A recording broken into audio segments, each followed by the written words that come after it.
ખેડૂતની જે જમીન હતી એનો સર્વે કરવા માટે ત્યાં અધિકારીઓ જાય છે તો ખેડૂત વિરોધ કરે છે, ભાઈ તમે મારી મંજૂરી નથી લીધી અને તમે સર્વે કરવા માટે શા માટે મારા ખેતરમાં આવી શકો છો? મારી મંજૂરી વગર મારી મિલકતમાં તમે આવી શકો નહીં.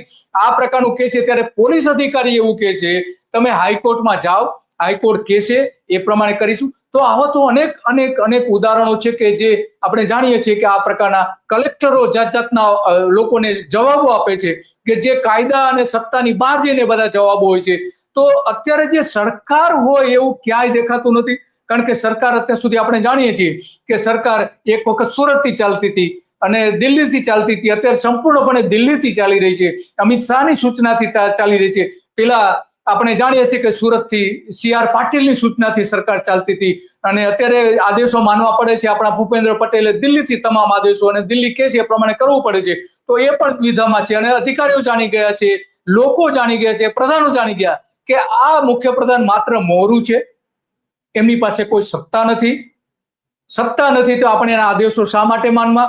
આપણે દિલ્હી કે છે ત્યારે આપણે એના આદેશો માનીશું એમ કરીને પોતાને મુક્ત રીતે વિહાર કરે છે.